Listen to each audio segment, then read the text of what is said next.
I'm working on a watercolor landscape today. I've been doing other things in the last few tutorials, figures, Loomis method, sketching, drawing, and I was just getting a little twitchy. I needed to get a new watercolor done. I'm just feeling the need for a nice watercolor. So I have a nice scene of a Scottish, I'd say it's Scottish. It looks like Scotland. I didn't take a note as to whether it was Scotland, Ireland. It's definitely not the US, but it's stone structure, several angles on it, different things. So I'm using this as my reference point. I'm wanting to do this mainly because of the nice soft sky, that wet on wet, mid-range, middle tone, middle ground landscape right back through here. And I'm just thinking this will be a fun one. I've done a preliminary sketch and really just used the photo reference. If you take a good look at the sketch here, you know, it's not that, because I don't have all the stone structures in the exact right places. I kind of use this wall coming forward right in here. I've got it pretty straight. I might modify that as I get to painting. I used this one here, maybe a little influence of some of the sheep coming into the scene right here and up here by the house. So it's kind of an amalgamation of a couple. I've actually got 2 or 3 other images of this scene from slightly different angles. So that's what I'm going to do today. We're going to paint this landscape. I'm going to go ahead and get started with creating a soft sky, and I'm looking at the photo and it's actually got some reddish feel to it, but I'm going to start out with a light phthalo. I'm going to throw just a smidge of that sepia. Ooh, that's not a smidge. That was downright serious. All right. Shit. All right. Well, that was fun. Let me get a little. We'll make another little puddle of it right here. So there we go. Kind of this blue-gray. I'll have to use that somewhere. Oh, there's plenty of shadows in this. So, all right. So I have a fairly blue-gray right there. I'm going to get just a bit more of a ultramarine and phthalo, more bluish up here. And then I'm going to throw a little red right over here. So I've got 3 little puddles kind of mixed up that I'll drop in to this sky. Ooh, that's nice and red. All right, so there's I got a lot of pigment going on. All right, so let's start with this one. And I'm going to, again, work from the top down and maybe a little diagonal with some of the work. I'm going to try to leave those little white peekaboos in the sky. I love that. I just love the artifacts that are created when I kind of crisscross my strokes. And it's going to go on wet on dry, but quickly be a wet on wet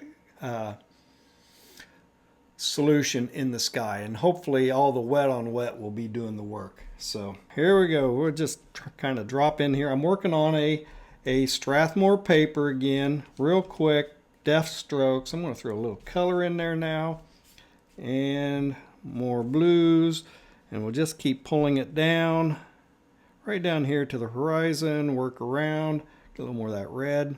There we go. Ooh, that was a sexy little thing there. All right. Oh. And I'm just going to drop in, work around, and keep playing. Grab a little more of the blue, come along that edge right there, and we have already kind of done that sky. And I'm going to unload my brush, just get some pigment in it, and then I'm going to sop up some of this stuff. And it's really wet, so I can come in and even pull some of that, and it's still going to kind of meld together. Ooh, I got a couple nice peekaboos. Unloading my brush again, and I'm just softening Mr. Bead right there, just sopping up Mr. Bead. There we go. Mr. Bead. All right, so that's looking pretty good. that has a nice feel to it. I'm just going to trust the wash and let the color and the water and everything do its thing. You know, resisting that urge to fuss around and go in and dibby dab. No dibby dabs. Can't do that. So I'm just going to unload my brush, and I'm going to get a little more of that red right here, and maybe just a bit of the burnt sienna. There we go. All right, so I've got a nice red. I'm going to mix a little of that blue back into it, and we have a nice, cool looking color. And I'm going to grab it and I'm going to place it right on the horizon right here. It's going to be a little wet, so there's going to be some color mixing. And I'm just going to pull that in, create those valleys. I'll come over here and add it over here onto this. And maybe even a little more burnt sienna. Oh, sorry, that's raw umber, I mean. Get a little more earth tone on this side of it. All right. And I'll drop it a little bit right in there in between the two buildings. And, yep, that's nice and wet. I got some more colors. Just going to work with this right in through here. I want soft edges, soft shapes, and I am working with shapes here. Get that nice right in here, that little field of grain, maybe that's what that is back there. All right, and it's nice and wet, soppy wet. We're getting there. All right, now I'm going to come back with some of that really dark, intense, burnt sepia color. I might even just smidge a bit of green into it.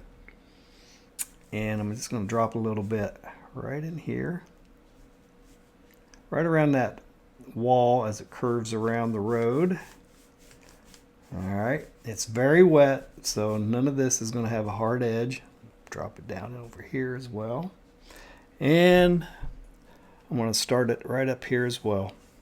Throw that sepia right there. All right, so it's going to come down. It's a nice little hill there. It's going to follow right on the top of that brick wall right there. Cool.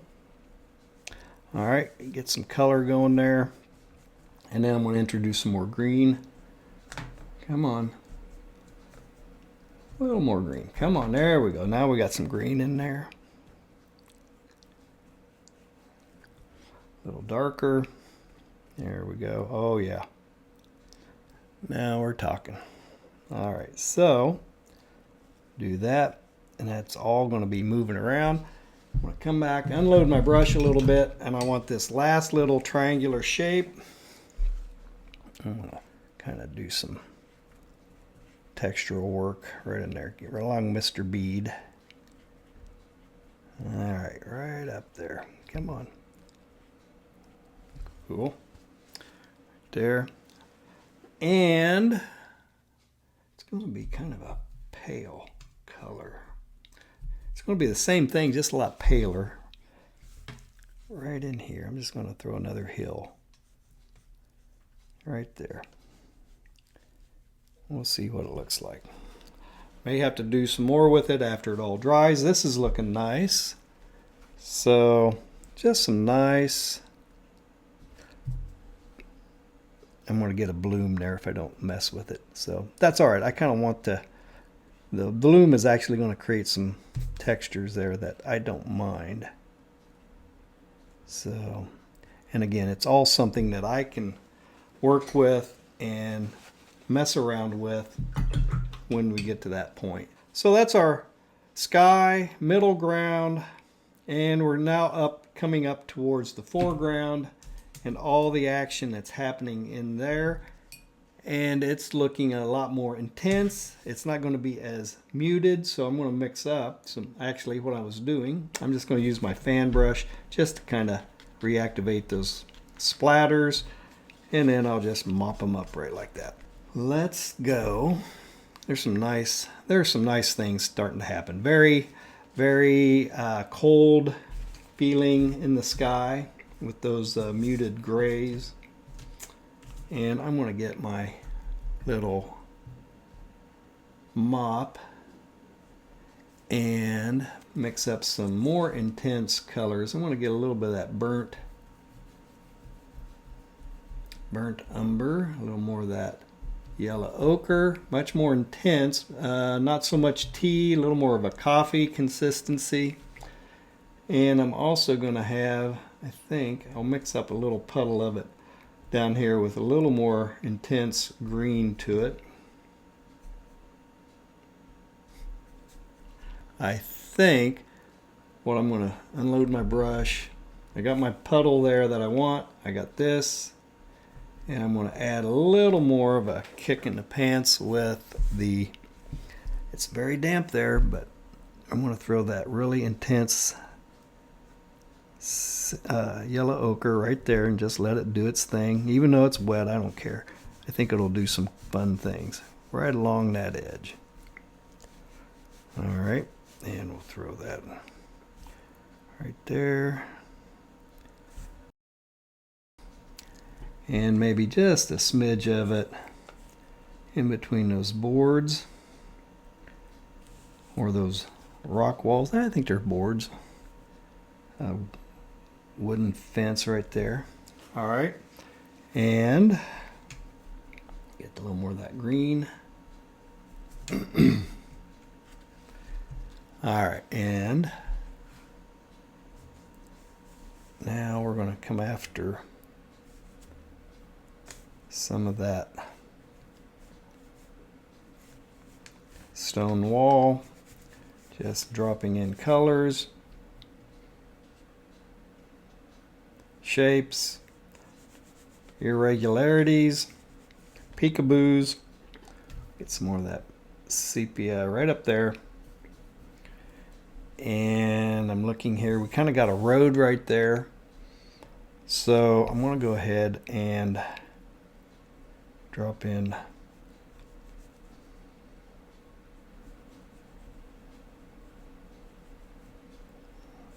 kind of the irregular parts of the rock face of that wall.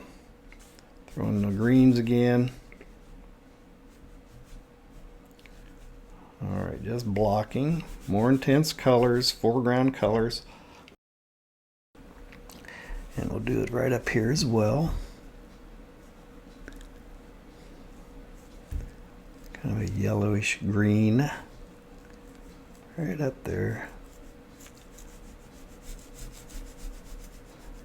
Up against the brick walls. Stone walls, actually. All right. That's happening nicely. A little more of that green. There we go.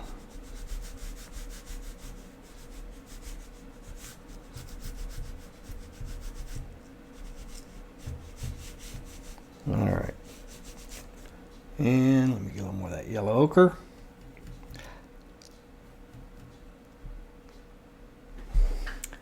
And we'll come right up here. I'm going to give the stone walls just more of a, it's going to be of a similar color density, but I want it to be a little cooler. And most of it's in the shade as well. So I'm just going to kind of work around that sheep. Same with this one. Just leave a little white hole and we'll fill that in a few minutes.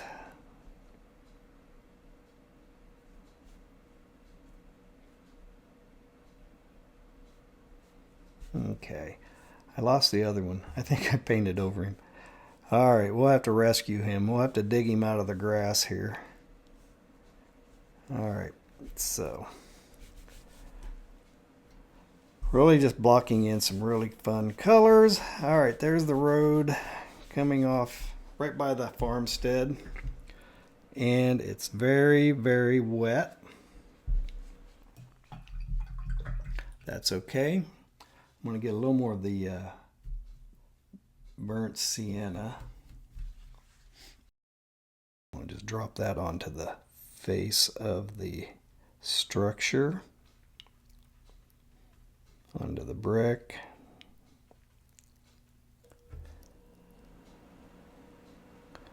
All right.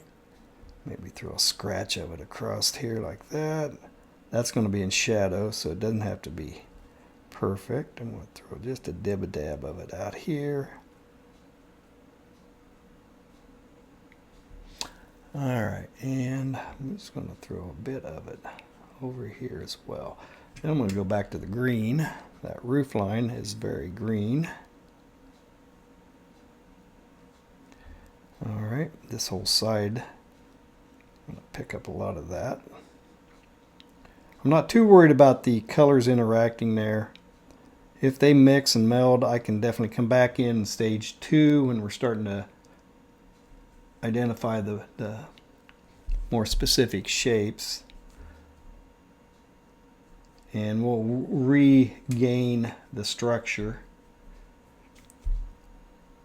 There we go. This is pretty thin, greenish gray, just for the shape.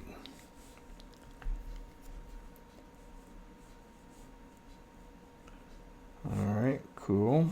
That's going to mix around. I'm going to throw a little bit of it. I'm going to unload my brush so I can sop that up a little bit. There we go. Cool. And let me look here. I'm going to get a little more of this greenish color. It's that grayish green. All right, now I'm going to try to, all right, I'm going to just kind of get that shadow side of it back over here. And I'll deal with that later. I'm going to just kind of come in and kind of create a face and shadow top to that stone wall. As irregular as I can. I'll again clean that up later. I'm going to let that dry and then maybe give that top plane of the stone wall some color. A little more yellow ochre. And we're just about done with some of this blocking. We're going to have to let it dry or get somewhat drier, maybe not completely. I'm going to unload my brush, and frankly, I just might come in and just give this a swash. There we go. That's feeling good. Just to give me a little more character. Okay, cool. And then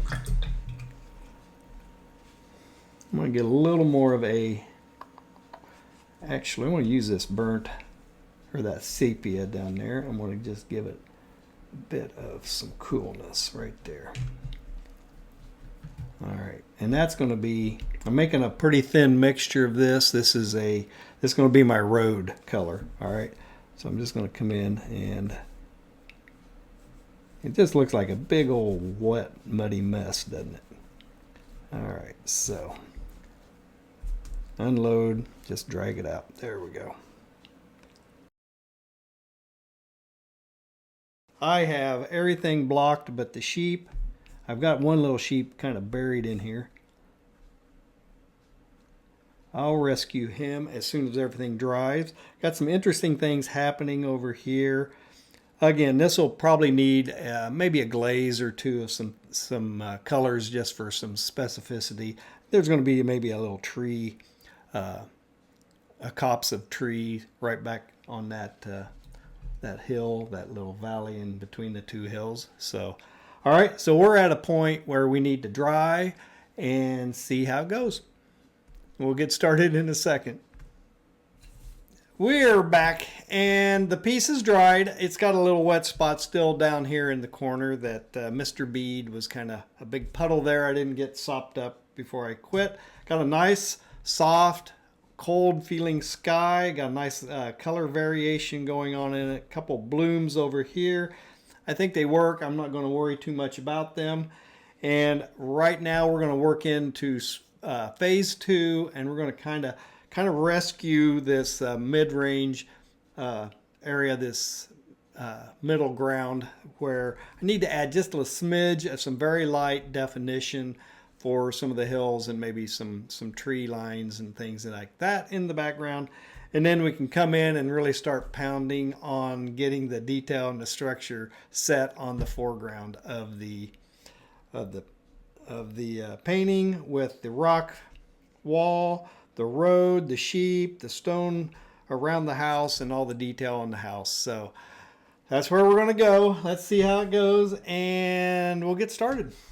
I'm grabbing a couple of these rounds that I'm going to use to kind of add in a little more definition into the middle ground. And we need some kind of a reddish and some purples in here. So I'm going to mix up a little bit of that and keep it fairly thin.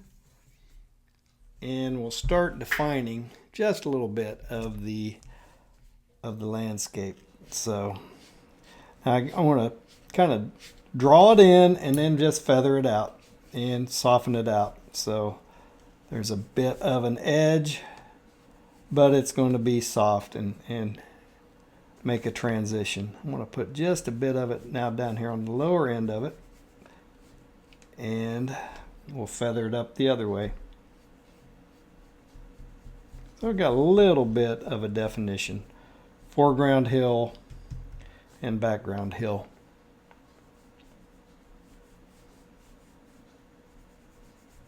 And while it's wet, you can drop in a little more color, create some interesting color variation. Throw a little bit of that hill right behind in the gap between the buildings. And I'll do the same thing kind of right up here.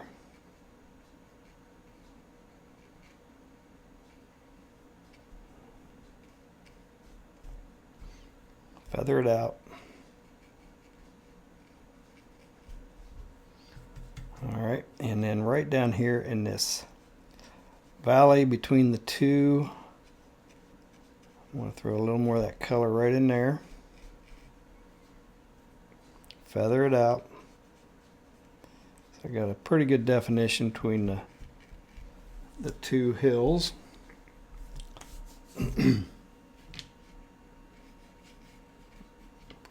All right. Now I'm going to throw a little more of that yellow ochre onto that one right there. All right, it's starting to feel good. A little more color there. I'll jump over to this side and just put a little more right in through there.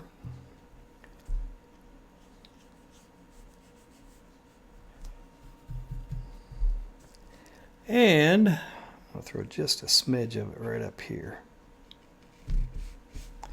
All right, now I'm going to get some of that dark, get a little more green in it.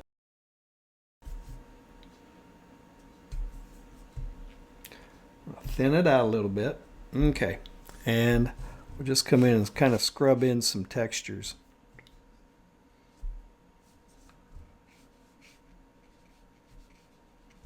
Kind of doing a little bit of a dry brush to create those edges, trying to work in the direction of the hill. And then I'm also going to drop in right in this corner, right in here, there's a tree line. So I'm just going to go ahead and we'll see if I can get it. All right, here we go. Trees, get into tree mode, All right, here we go. All right, oh, it's still pretty wet. That's okay, but I'm just going to get an irregular shape right over there to that stone wall and right up there to the edge of the building. Yay. All right, so a little definition there, a little density and value. Actually, I'm going to pull a bit of it right down over here as well. And again, I am making this up. It's being informed by the photograph, but it is not what the photograph is doing. And then right over here, I think I'll pull, I want to put a little bit of it right in between the buildings and right over here on this side of it as well. Just to frame out. Up, there we go, hang on, there we go. All right, so that's starting to look pretty good. I don't want a lot of detail on that. I just want it to be there and doing its thing. I might just put just a smidge more right in, just pull it down, there we go. It's the same color, there we go. And I think that is done. We'll see as I go on later on to some of the stuff. So now I'm going to move into the foreground. I'll work on the buildings and some of the shadows first on the stone wall as big shapes. No real detail yet. None of the real fussy little texture marks and things. It's just going to be blocking in the value range, the structure, the lights and darts. So I'm going to get a little more of a blue in this. Phthalo. There we go. Grab a little more of that burnt umber. Yeah, there we go. The classic combination: burnt umber, burnt sienna. Mix it with either a phthalo or your burnt or your ultramarine blue. Having a senior moment there. All right. And I'm looking at the photos. There's kind of a bit of a, I'm just going to bring and drop it in here. I'm going to get that little, there's a little chimney on that structure. It looks like a grain bin to me, but it's actually the side profile of a house, a stone house. All right, and then I'm just going to feather it out, pull it down. That's just my Midwestern eye used to seeing grain bins, those metal grain bins. It's the exact same profile. And as I drew it, that's an interesting thing, because I drew this freehand, just sketching it up. The photograph, it's a little wider than what I have it. So I think I did a little Midwestern swap there with it, making it more of a grain bin shape than the shape that it is in the photograph. But all right, so I'm just adding a little more density to the side of that one. And this one, I'm going to get just a little denser. There we go. So this whole side is going to be dark. The roof has a pretty green. I'm going to have to put a glaze on the roof to get a little greener. But right now I'm going to come in and we'll just define this whole side of this house with this dark color. And a good sharp edge right there, and following right there on the ground. I'm going to leave that little white spot. That's going to be a nice rock. And then it comes up. That's the side of the stone wall right there. I'll pull it down. There we go. There's yeah, there we go. So we'll deal with that little thing in a second. And then I'm going to leave it. There is like a little, not that it's in the photograph, but when I was sketching it, I kind of liked it. So I'm going to leave that little hole there, like it's looking through the whole building to the backside, and there's another door on the backside. All right, so I'm just adding a little water to get a little variety to the application of the paint. And I'm going to come over here. There we go. And kind of wrap it up right there. I'm looking. Okay. I'll put a little more. Actually, there's more of a there's a wall right there. I'm going to add a little more density there. Again, it's starting to take a little structure. Any of these peekaboos are going to be seen as looking through, so I'm going to fill that in except for that one. That's the top edge of the stone wall catching the light. All right, and I'm going to come right over here and do the same thing. I'm going to try to get an uneven thing, but pull that wall on out. Okay. And then it comes across. All right, so there's the wall going across.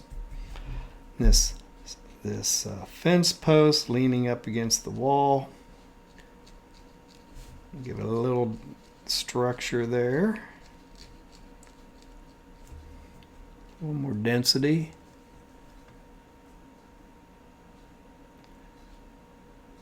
You know what? I just screwed that up. I'm going to lighten that back up. I got to watch my lighting. All right, I'm just going to have just a very faint dark light there. So the darker side is going to be on this side, not the side I just painted. So, all right, well, about screwed that up.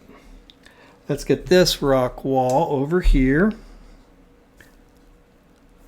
All right, so isn't that special? All right, there we go. Pull that down. Feather it out. There we go. Cool. And then we'll pop it right here. There's the inner edge of it. Shadow side. All right, boom. There we go. Come down around. All right, so yeah, you're starting to see the shape starting to take shape. I'm going to throw, this is a nice little rock right here. Again, another rock wall. The shapes of the top. Comes up, comes down, comes around.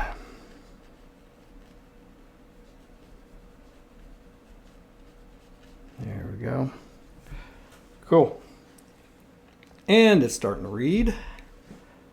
And it's all starting to need to dry a little bit. The sheep, get a little more of that burnt sienna. And just on the underneath side of the sheep, I'm just going to throw a little tint of color under there. We'll tighten that up in theory as we get to that point. And then right here, I'm going to get some good solid green. I need to warm that up. There we go. Good dark green. Almost olive green.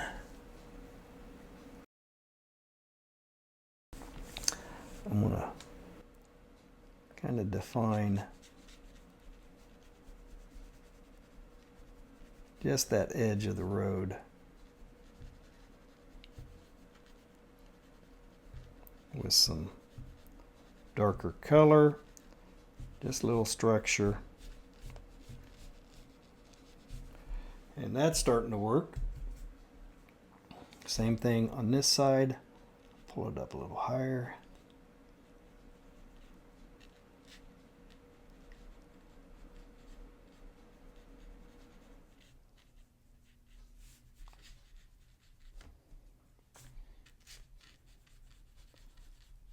Okay. Now there's going to be some, I'm going to put in some tufts of grass and stuff, but that'll definitely be in stage 3 where it's going to get real fussy.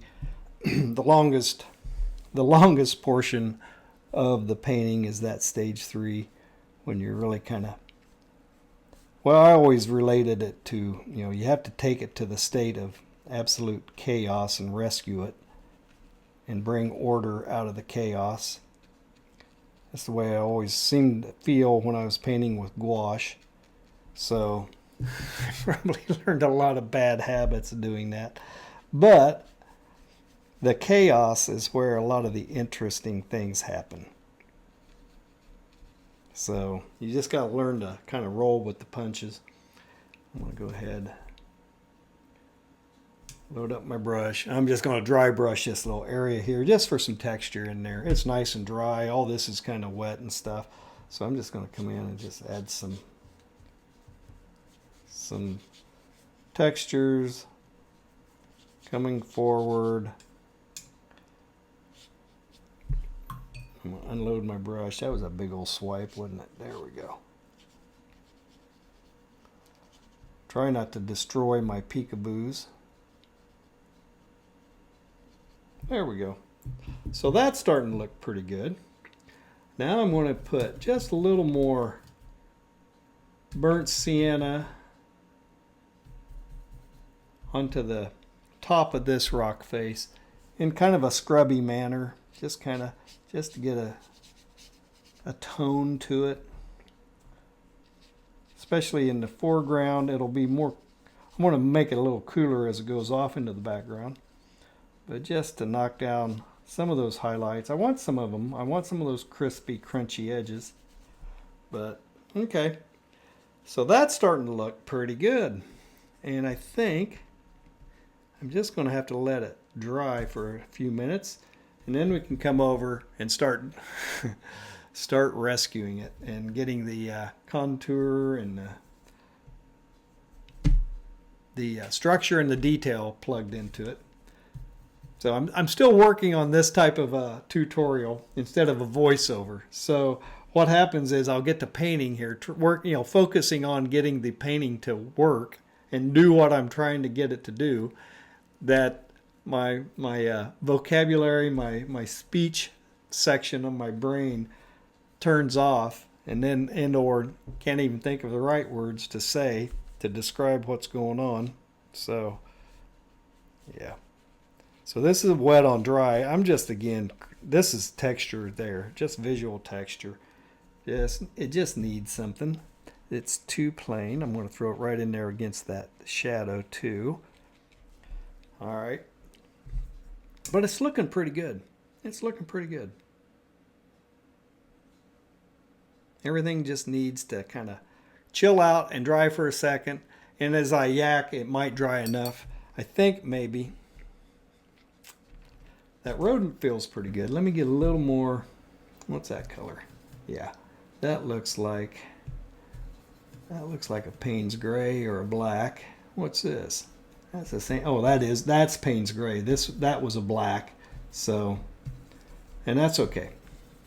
Now that I know, all I'm doing is mixing up a grayish, tonish color. Might put just a bit of yellow or a burnt sienna into it. And right up here in the foreground, I'm just going to scrub in some texture. I might even throw in a couple of wagon tracks in it, right? There we go. And there we go. So hell, the road's damn near done already. All right, cool. All right, I'm just going to let it dry for another minute, and we'll jump back into it. All right, we're back, and I'm going to get started on, this is phase 3, stage 3. We're going to start adding the structure, the detail, and get this thing to reading like a completed piece. So I'm working with my number 2 brush, it looks like, and we'll start defining the really darks on this. So we're going to start painting shadows and big dark shapes to add the definition. Essentially drawing with the brush. So, and I was thinking about this. Right now, there might be some more I might do in the middle ground, but I don't want to do it yet. It's going to be something I will want to do after I get more of the foreground completed and defined with the amount of detail that I want. And then I might make a decision to go back in and maybe glaze a little more saturated color onto it. So, all right. So right now we're going to start building some structure on this house.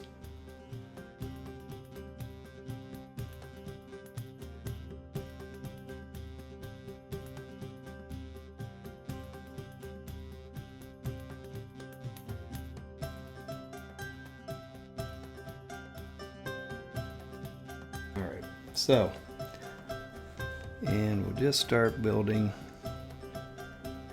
all of the fun, darkest areas on this sucker.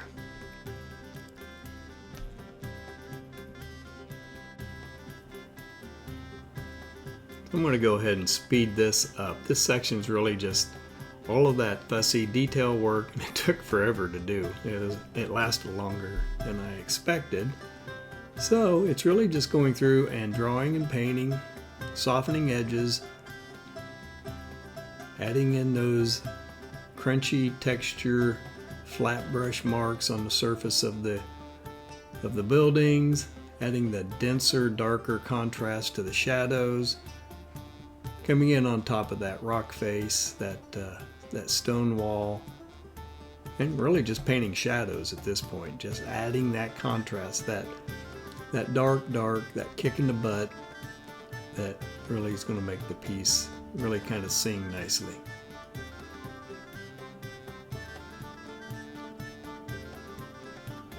And I have some Scottish background music for you to listen to. Get you in the mood, get you in the mode. Adding in all the little details on that barn, that house, I guess it's, well, no, it's probably a barn. The house is the grain bin shape there. But that big puddle of dark sepia, it's now being put to use. I didn't let it go to waste. I made that great big old puddle of dark color, adding a little more of that burnt sienna, burnt umber on the face of that, the face that's facing the light, not the shadow side. It's really about coming in, painting those lines, those edges. I'm using a number 1 brush right now. Added that little dab of purple right on the top of the stone wall. It combines nicely with that burnt sienna that I scraped on earlier. Bouncing around. If it gets too tight, it looks too sharp, those painted lines, I can come in and soften them up. Let the viewer's eye do some of the work. And really just drawing, just bouncing around and drawing and catching all the little details, adding definition, a little more saturation where I need it.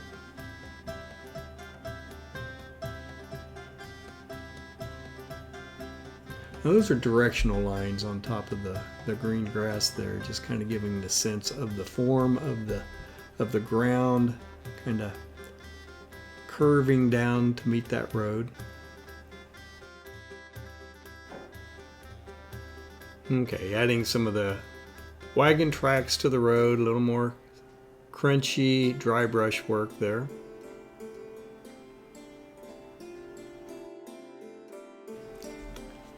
Now working on the sheep, adding the contrast on the lower portions, the shadow side of the sheep, just trying to get the silhouettes right, to get the leg placement reading correctly. Doesn't have to have a lot of detail, just a nice suggestion. Leave that white highlight top of the wall where I worked around, even accenting it with a little darker green. Intensifying the tree line behind the house and the barn. Adding those magic splatters. Those are always fun.